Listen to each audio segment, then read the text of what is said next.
The family is a basic unit in every society. Break down the family and you'll have a recipe for a broken society.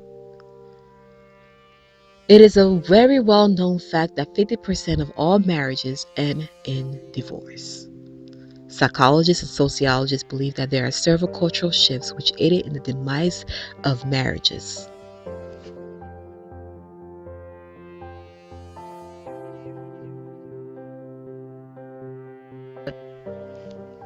According to Shirley's article, The Deinstitutionalization of American Marriage, marriage as an institution has been disassociated from the pragmatic daily function it once served.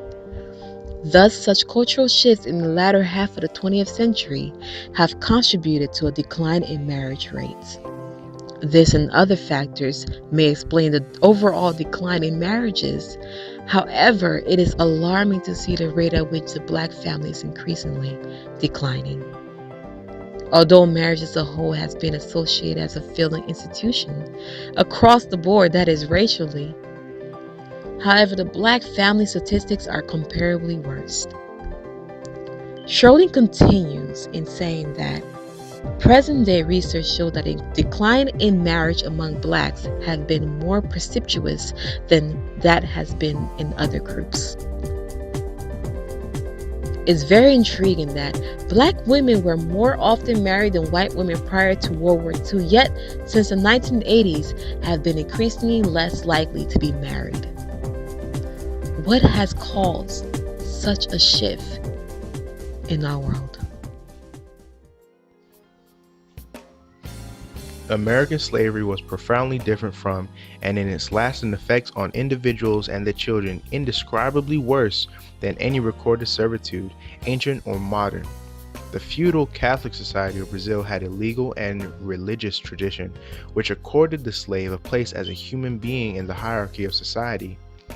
A luckless, miserable place to be sure, but a place either way. In contrast, there was nothing in the tradition of English law or Protestant theology which could accommodate to the fact of human bondage. The slaves were therefore reduced to the status of possessions, often no doubt well cared for, even for privileged possessions, but possessions nonetheless. In the United States, the slave was totally removed from the protection of organized society. Compare the elaborate provisions for the protection of slaves in the Bible. His existence as a human being was given no recognition by any religious or secular agency. He was totally ignorant of and completely cut off from his past, and he was offered absolutely no hope for the future. His children could be sold, his marriage was not recognized, his wife could be violated or sold, and he could also be subject without redress to frightful barbarities. There were presumably as many sadists among slave owners, men and women, as there are in other groups. The slave could not by law be taught to read or write. He could not practice any religion without the permission of his master, and could never meet with his fellows for religious or any other purposes, except in the presence of a white enemy. This was not what slavery meant in the ancient world, in medieval and early modern Europe, or in Brazil and the West Indies. Problems go back to slavery, and when you had the purposeful disintegration of a family unit, where purposefully the wives and the parents were separated from themselves, the husband's wives separated from the kids as well. And so some people think that there's a holdover sociological element. Now, when we see the American slavery, we see that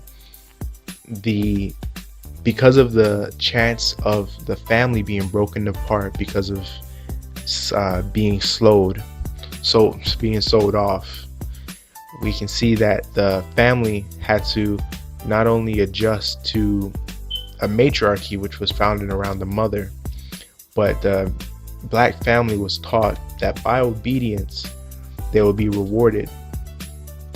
There was no need for initiative or for innovation. It was always about submission.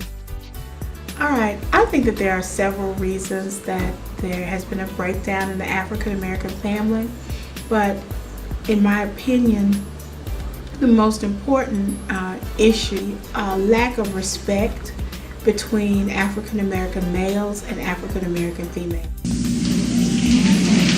Raise your hand if you're married. None of you are married. Raise your hand if you would like to be married to your baby's father. One. Americans moved to larger cities during the Great Migration. And during that time period, African American males found it hard to maintain jobs in equal rates as African American females. When black families moved to cities, African American females were able to work as maids and domestics for wealthy families. And African American males found themselves at a disadvantage because even though they could work as domestics, they could work as butlers and chauffeurs, there was no need for as many chauffeurs in a wealthy home as there would be for, say, maids and cooks and nannies. And so at that time, African American males and females began to develop a disrespect for each other. They also began to develop a contentious relationship, whereas the women were better employed and they made more money than the males.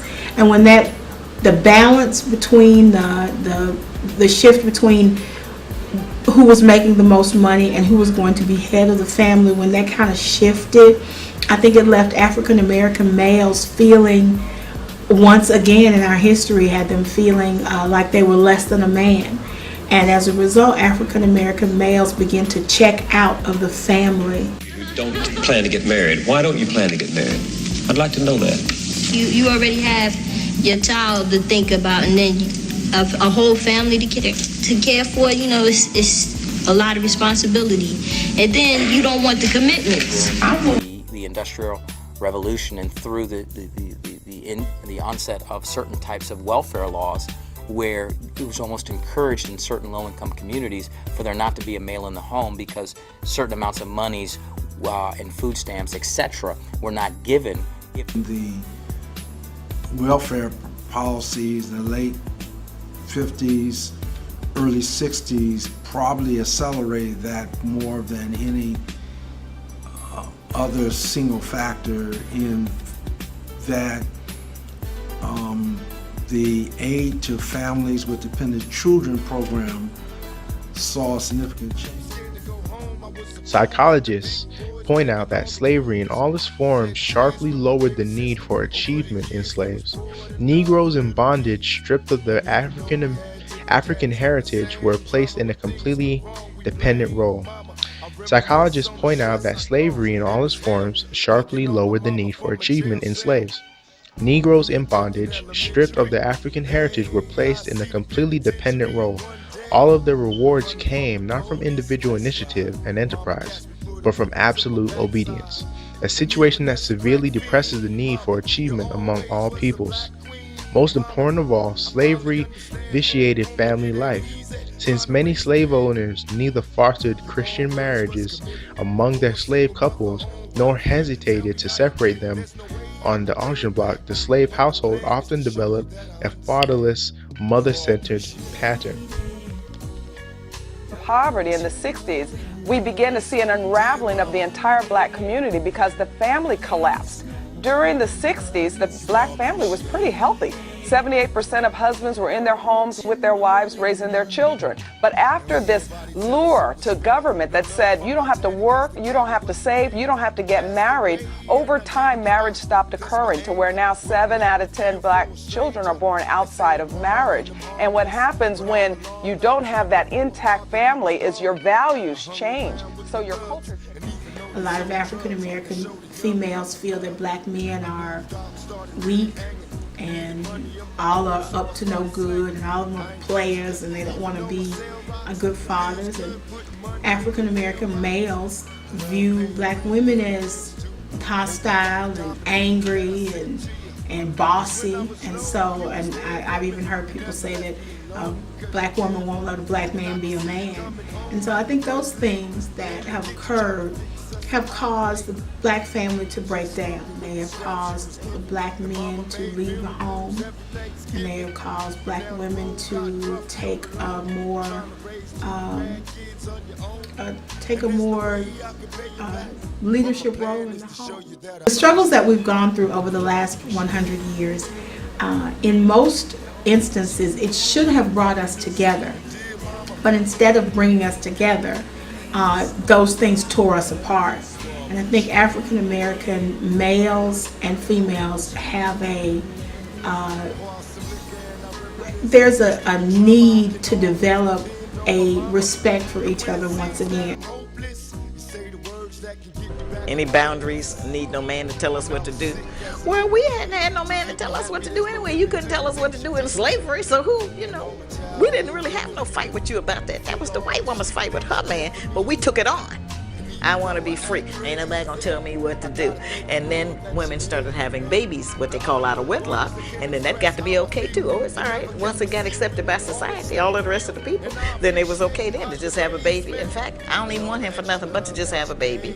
And then we started saying, oh, I'm gonna be the mother and the father. All kind of nonsense. No man holding me down because I think I can make it as a single parent. During the late 19th century and the early century, the black family was overwhelmingly male-headed and nuclear in its structure.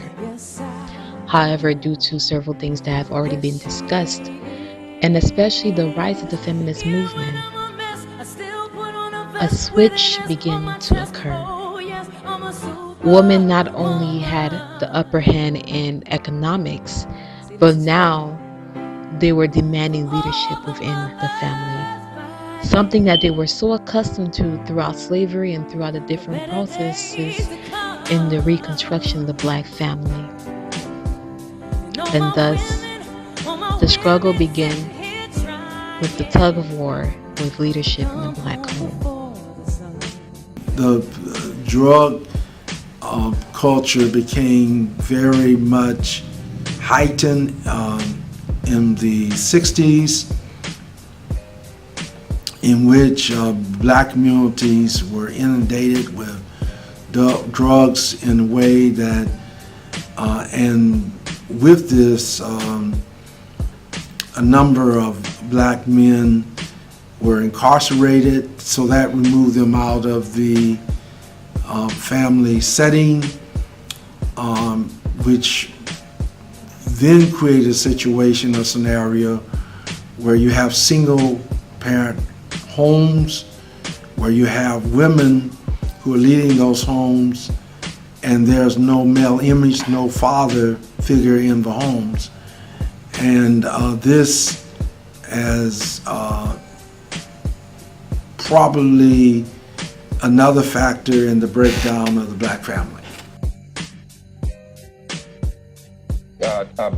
Has brainwashed the so-called Negro to the point of believing in white supremacy so much that today some Negroes think that they're not making progress or they don't have anything unless they're living in a white neighborhood, unless they have the white man's neighborhood, a seat in the white man's school, or a position on the white man's job, and they even have taken it so far they don't think they're successful in life unless they have a white woman. In summary, we'll revisit the strongest correlation to the breakdown of the black family in America. And we can see that the welfare system is very similar to this systematic dependence that the slave owners put on the slaves, because basically the master gave his slaves things monthly to survive. And we can compare it. Slaves weren't allowed to read, just like how the government closes down inner city schools due to funding. The master lets you live in a shack, poor housing conditions, and the government gives us free government housing, which is always in poor neighborhoods. Master sent the slave police to hunt and kill you if you run away or became a threat. Nowadays, police still kill and harass black men.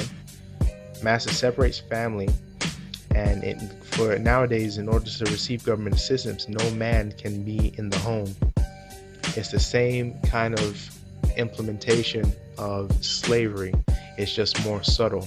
Instead of us saying massa, we're saying the government, but we're still the slaves in the equation.